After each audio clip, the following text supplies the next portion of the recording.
Oh, Johnny, did you see Pinhead's gameplay in Dead by Daylight?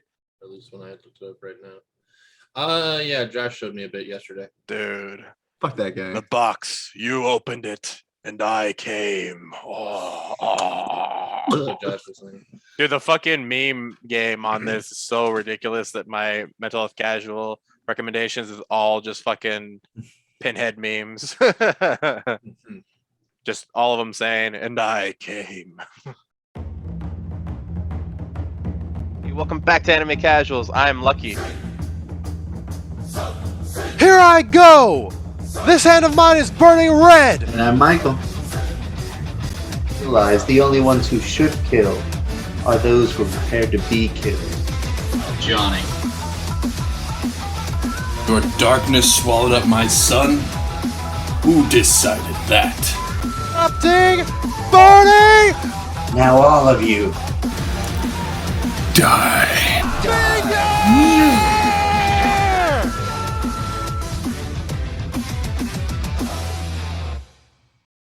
What's happening, everybody? Welcome back to Anime Casuals. I am Lucky. I am Michael. I'm Johnny. And we make up Anime Casuals. And as much as this show is just filled with testosterone, we like to give it a feminine touch every now and then. So we're going to be talking about our favorite female protagonists. I was about to say feminine protagonists, but that's not exactly the same thing. Our favorite female protagonists of all time, or, you know, at least as of this moment. Arguably. Arguably is the key word. Arguably. It's not our favorite. It's what we can argue is the best. Yeah. And, you know, this one, I was actually going to go with one that I thought maybe we'd all have consensus on. Like, there might be more people to choose this, because we've all seen the show. But I was like, no, you know what? There was actually one show where I saw it and I was like, this protagonist has everything that I need in a female protagonist. So I'm going to be going into Fruits Basket, which is Toru. I was not expecting to go with this girl, excuse me. But the thing is, she acts so much like a mom in this series that it's ridiculous. Like, you know, for people that don't know exactly what the story is about, it's about these characters called the Somas, who all are cursed by a zodiac spirit, so dog, mouse, all that bullshit. And every time they hug or touch somebody from the opposite, I think it's hug especially, but if they hug somebody from the opposite sex, they transform into whatever animal they are. And so it makes it tough for them to actually become intimate with anybody that is of the opposite sex. So if you're gay, I guess it works out. I don't really know. Yeah, the only solution to that is that if somebody else is from the zodiac spirit, i.e., they're your fucking cousin, then you can do that all you want. Anyway, which some people do take advantage of it. Anyway, that's not Toru though. But Toru meets this family of people, and you know, who keep this whole thing a secret, and then finally she accidentally hugs one of them. Well, actually, 3 of them by accident, and they all turn into, you know. Oh god! Oh god! It's the craziest. Everybody. It's a hugging orgy. Oh god! And she just straight up, you know, it's just a dog, a mouse, and a cat. Different reasons why there's a cat in there than usual Zodiac, but she accepts them for who they are, and that's actually a big part of this whole series. Is these people aren't super open to the outside world because of who they are. So the fact that this girl comes along and opens up their world, and pretty significantly, especially once you get to the last season of this, I mean, these people are socializing. Well, some of them are just socializing, you know, finding new love in certain places, and it's all because she was the catalyst for all of these people to find their voice and find their footing. And I think, you know, one thing that I hate when if a type of media, any kind of media can do this, but when they take away the feminine charm of a female character, right? They try and make them just like a man. Like it's just like, oh yeah, she's super brute. She does this, she does that, she does this. And it's like, I mean, does she have any feminine qualities at all? I mean, what are you, sexist? She's, you know, it's like, what the fuck does that mean? I mean, does she like to, I don't know, do her nails? Does she like to, I don't know, do something that's actually girly? And this character just is as feminine as could be, but she also shows the strength in femininity, which is acceptance of everybody. Because we know, I mean, just look at me. I fucking hate furries. Okay, but if Toru was here, I mean, she accepts furries as they are. See, these people fucking transform. They're transforming furries, bro, and she's totally fine with them. So the fact that she actually has this feminine charm. She isn't like an OP character. Like it's not like she's out there just kicking ass all the time. She's literally using the best things that she has, which is, accepting people for who they are. Just basically all of the things that her mother taught her. And that's a whole other can of worms that we can, that you can get into once you watch Fruits Basket. I don't want to spoil too much of this show. But yeah, I'm picking Toru just for the plain reason that every time I see her, I just want her to succeed. I'm gonna be real with you. There were some times in Naruto where I was like, I'm getting a lot of lost in the sauce here. I kind of just want to get back to the main thing. But yeah, I pick Toru for my female protagonist, best female protagonist. Hey, that's great. You know why I think that's great? Because I really don't know who that is. So I can't pose any questions to Lucky about. Really, I thought you were gonna be like, hey, you took my choice. Like, I thought he was doing that the whole time. I was like, holy crap, he hella watched it. Bro, dude, I watched both seasons of Fruits Basket. You gotta get out of here. There's 3 seasons, bitch. How dare you? It's 2 now. Okay, that's true. One's been canceled. It's now factual. So I had like a list going. I mentioned this last on our male protagonist. So I had Mikasa, I had Maka, Allburn, I had C2, I had Violet Evergarden, I had Aoi from Shirobako, and I also had that girl from Promised Neverland.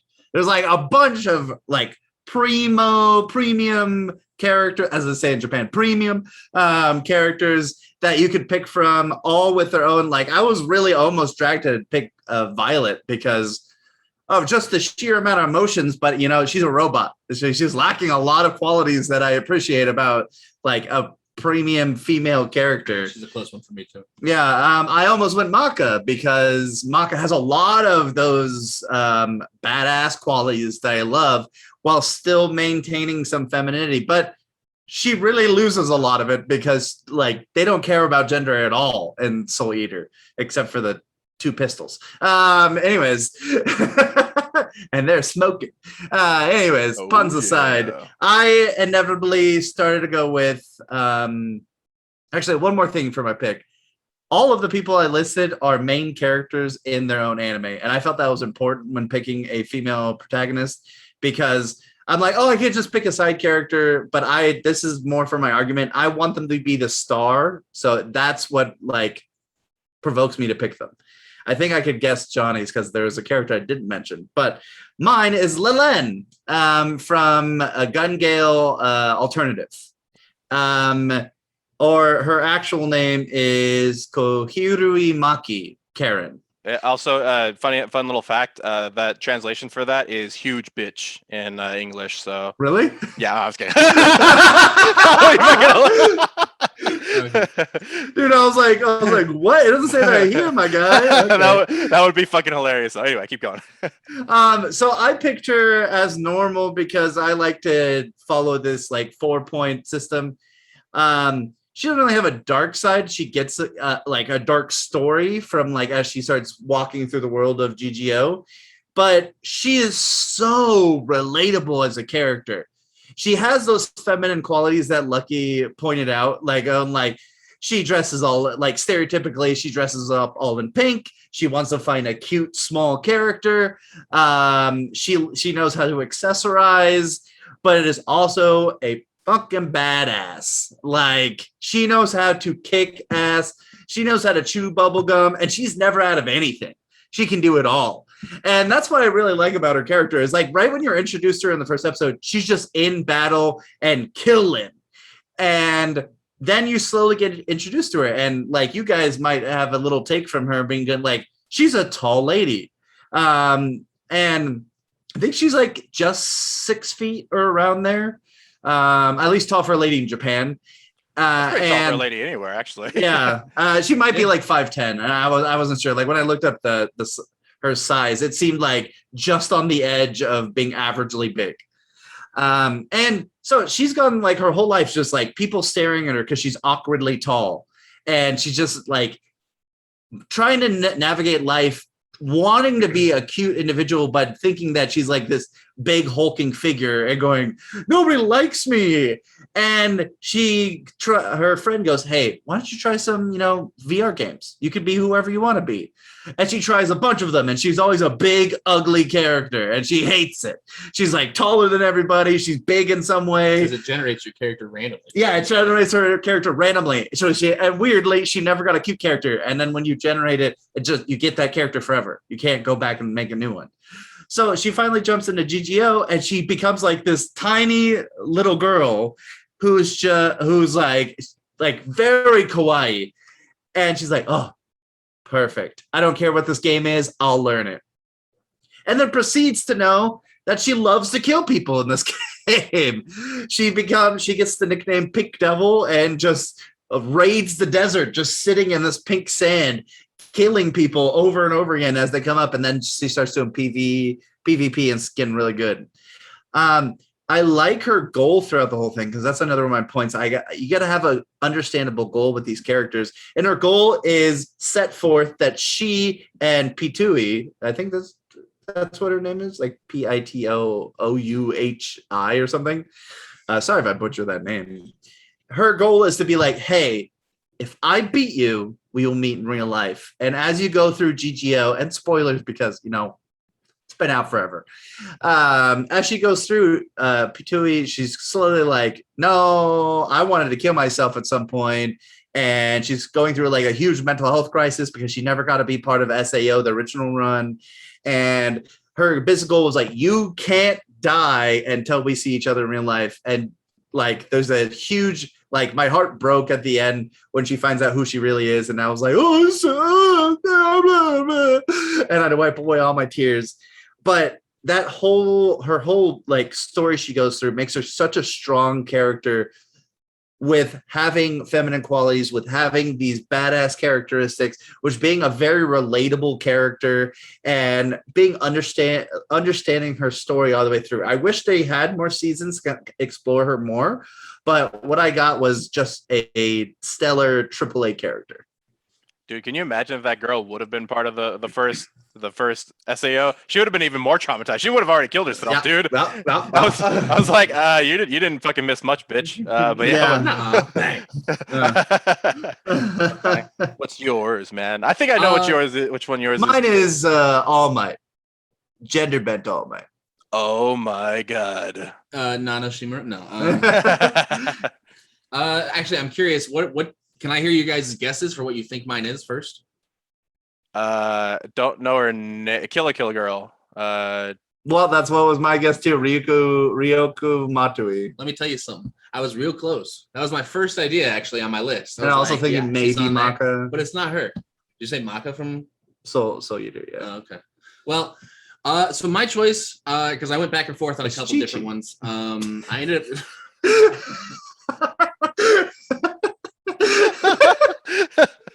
I mean, she's not bad. Chi-Chi, she's very capable, honestly. I mean, dude, I so want to put Chi-Chi on the fucking. I so want to put Chi-Chi on the thumbnail just so everybody's like, she's not a main female protagonist. What's going on here? She's barely in the anime. Oh my god. I guess technically not the main character, but is like the A- character. Yeah. It's Raftalia. I was going back and forth. Good choice. A couple different options here. I even went through like Saber and Yoko just because of my own reasons there. Well, Johnny, you won. Good job. Okay. You've got Michael's vote for sure. You got my vote. She's just a great character that we've been able to see just really grow and literally grow and kind of come into her own.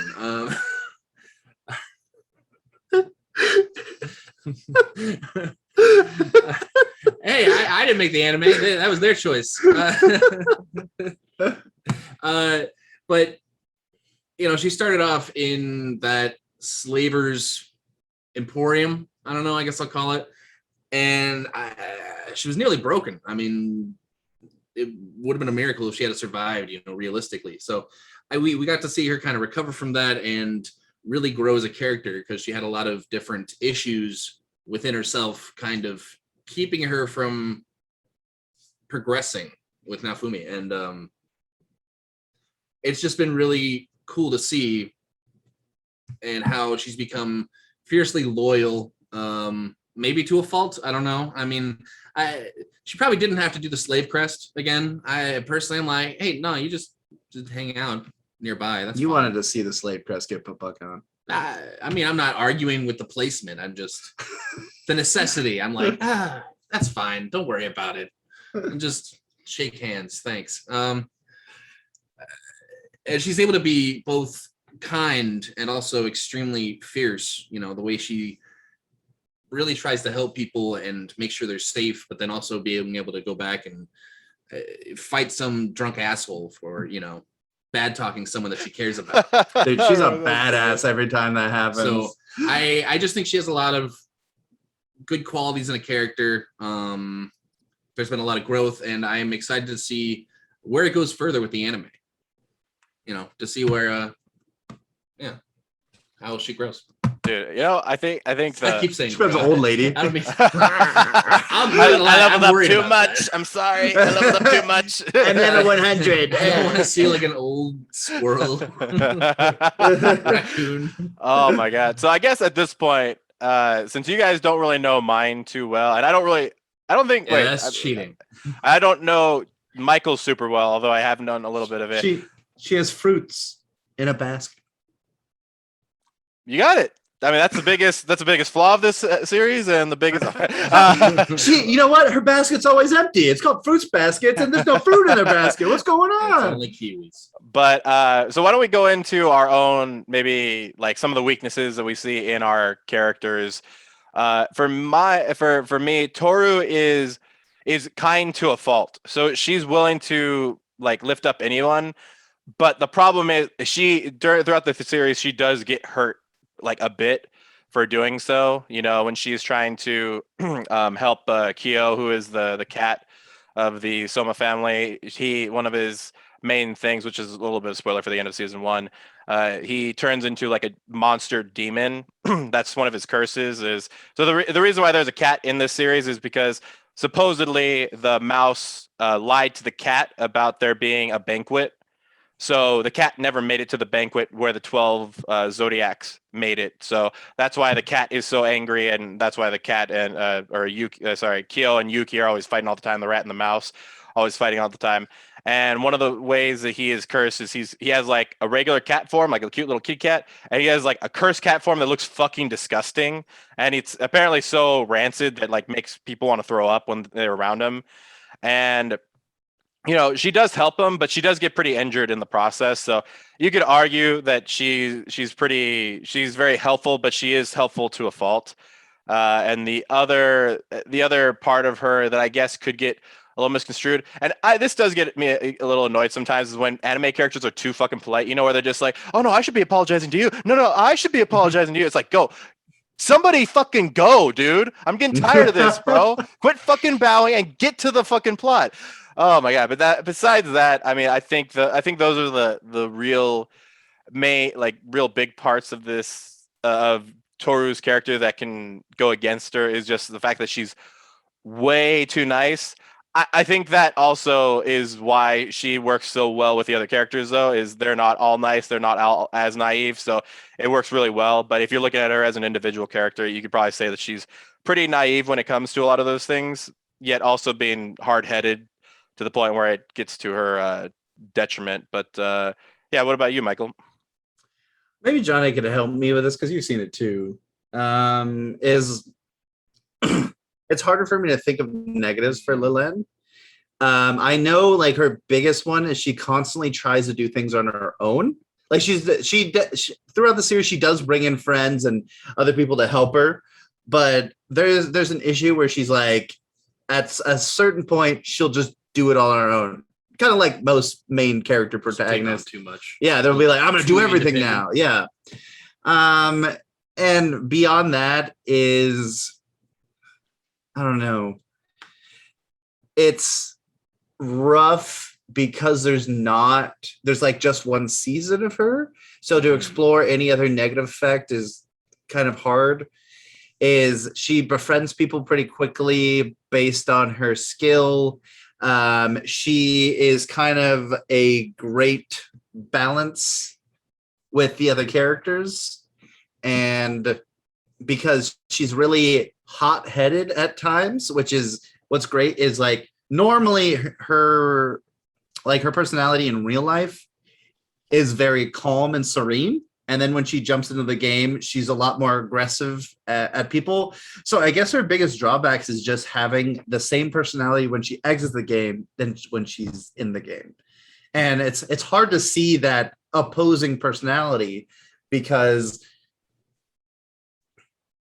at some point she meets like a group of girls who used to be in a club together in school, and then they stop the club and then basically become full-time GGO members, and they're like a high-ranking guild. And all of them like see her in real life and like, oh, look, you're so tall. And she's like, you can see like when people are getting over what they view as their biggest oddity, it's super tough on her. But everybody that she's around when they meet her in real life just looks up to her. Ha ha, pun. But you know what you were fucking doing there, didn't you? Yeah. But like a lot of people appreciate her. So like, it's kind of hard for me to think of a lot of negatives for her. But I don't know, Johnny, if you can think of any. Like, help me out. To make an unfair pick. I mean, if anything, they're not really big issues, but I guess biggest thing with her is probably she may be a little too, what's the word? It's not quite stubborn, but kind of stuck in her ways. Yeah. And I don't know. I guess that also kind of goes against, you want to play video games, you pick one thing and you get really good at it. But I don't know. I like to play more just kind of variance and having different strengths. And, I feel like she only has the one, which is running in and taking all the fire and hopefully not getting hit. She's fast and she has submachine guns, and that's bad. Yeah. And I don't know. It just makes her very dependent on her teammates. The other lead character, she can do everything. Too independent. So it's like having the balance between those things is important. Mm-hmm. But I guess that's the take on it. I mean, like, she's a little bit hot-headed at times. She tries to do things by herself at times. And she has a very similar strategy to approaching the game, while other people are a little bit more varied. So, well, I guess lending itself to the point of she does everything by herself is that she is actually really capable, like on her own. Absolutely, like her I don't know if it's like her speed stats or something like that it's fucking out of control. Where she's through the roof. Yeah, right. So it's like it's kind of her biggest weakness. I think that's why she's so confident when she goes into a platoon of people. It's like, you're not fucking getting me, dude. But also the strategizing, because I saw the first 4 episodes or 5 episodes. So, when you actually meet this sniper guy that like knows a lot of the terrain and stuff, even though he's like, oh my God, this girl's crazy. He also has to come up with a plan for her to get to where she needs to go. So, that would probably be that goes into what you're talking about. She has capable friends to kind of back her up. Yeah, constantly she's running gun.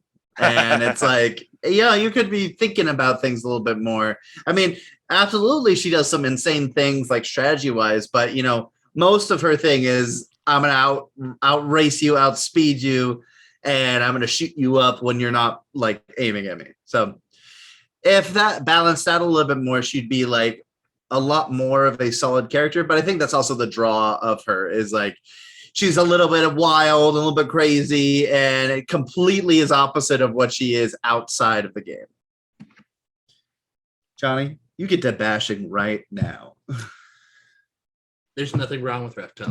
Anyway, moving on. Everything. Let's attack Chi-Chi. Let's get into this. Chi-Chi. Give me a 30-minute video. I got you, player.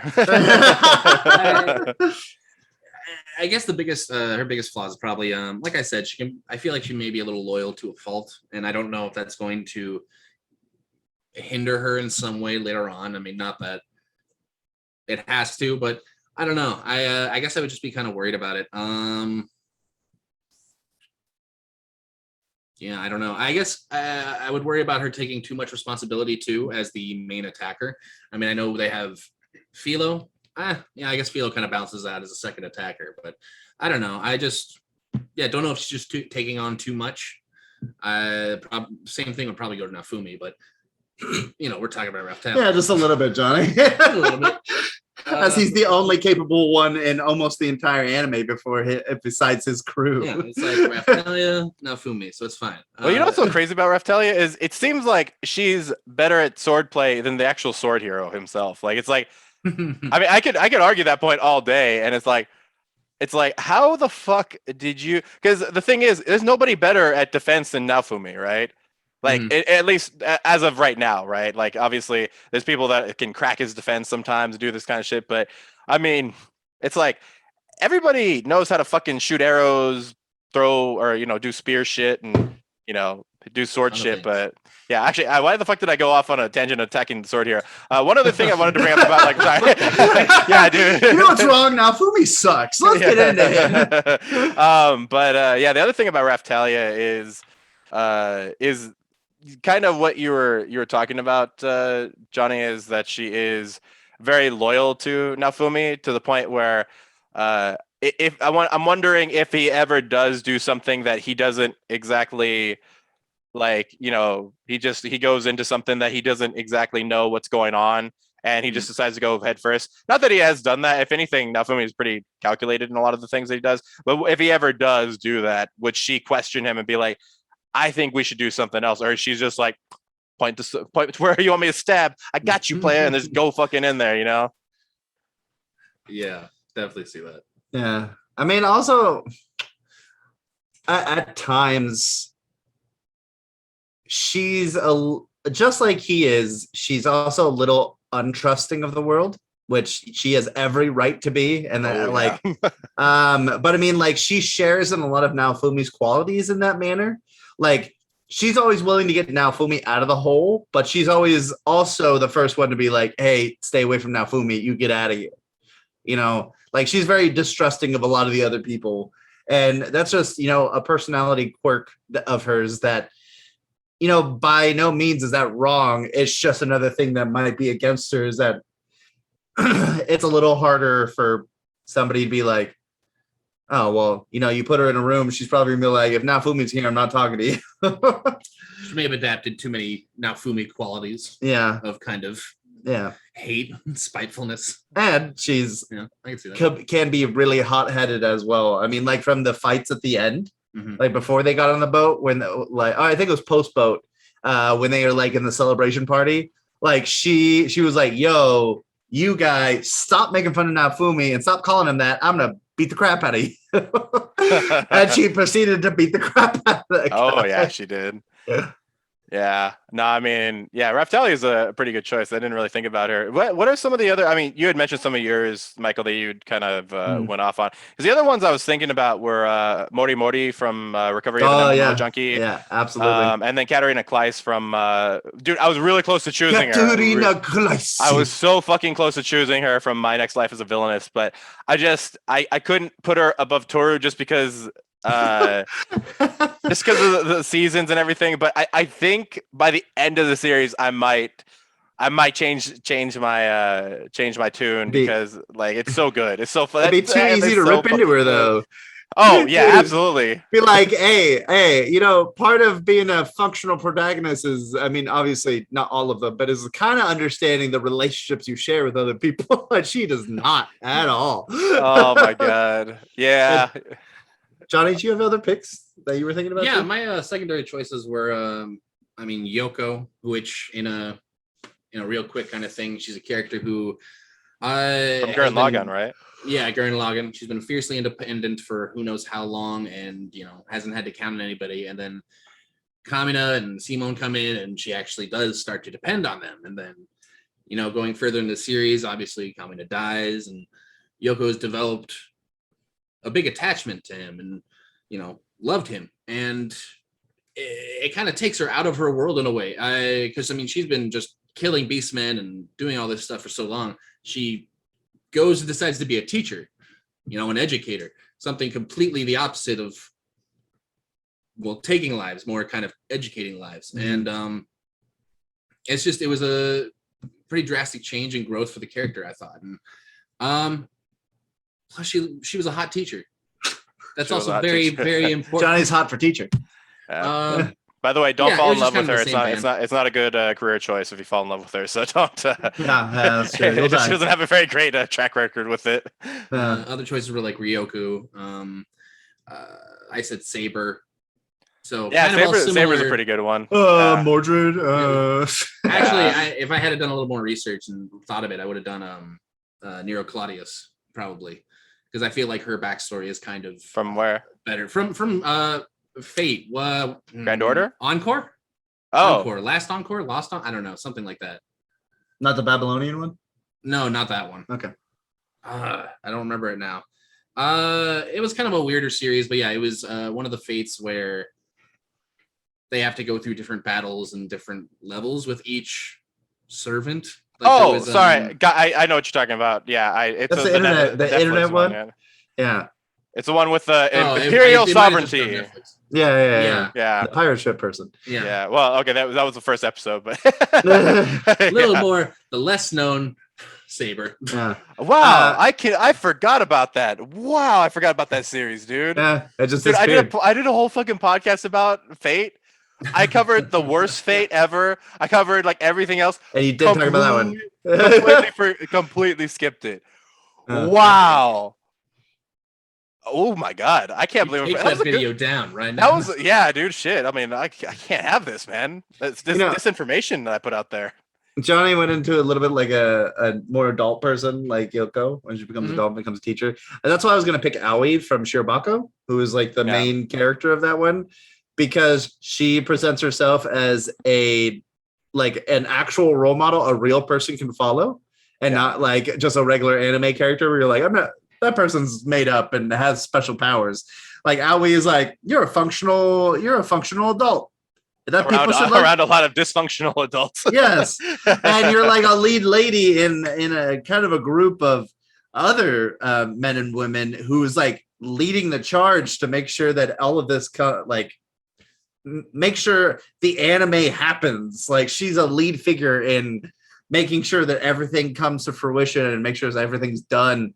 And like the guy who works right next to her is like kind of an idiot, but still has a job for some reason, and she like just shows him up every time. She's like, hey, do you see what you're doing? You're making everybody's life worse and putting more work on everybody.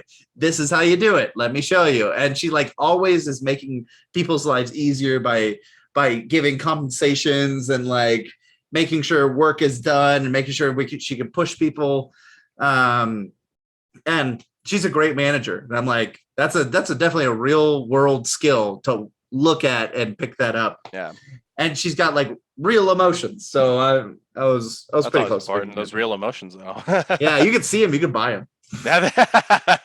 Oh man. Yeah, I'm trying to think if there were any others I mean, I had to look up a female protagonist because it wasn't coming to my head. I was thinking more like along the lines of main characters, but obviously protagonists can be any of the main characters in a anime, but I just thought it would be easier. There was one character from an anime called Skip Beat, which is like, it's not an idol anime. So funny thing, when I looked up Skip Beat, or I found out about Skip Beat, it was under idol anime, but it has nothing to do with idol anime. It's actually like an actress. It's like a girl trying to become an actress instead. So apparently that's an idol. But Apparently.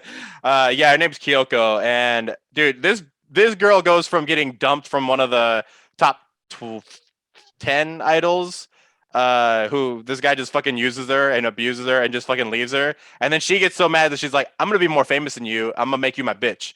And I was like, fucking go girl. And yeah, but the problem was the ending was a cliffhanger and it hasn't had a fucking renewed season since like 2000 something. And I can't accept that. I'm sorry. If you're going to leave me on edge like that, right? I could have chosen fucking Sora for best male protagonist, but no, man, it's not gonna happen, dude. It's not gonna happen because we don't have any no. I think we can all agree. That Katara is the best female protagonist. That is true. If only she was from an anime. Yeah. Oh, dun, dun, dun. Oh man, but at least you guys know that you're watching Anime Casuals. Always remember, guys, you can check out all things casual in the link tree in the description box down below. Also, if you'd like to email us, you can email us at animecasuals with an S, real, REAL, @gmail.com. But as always, guys, don't forget to keep It. Casual.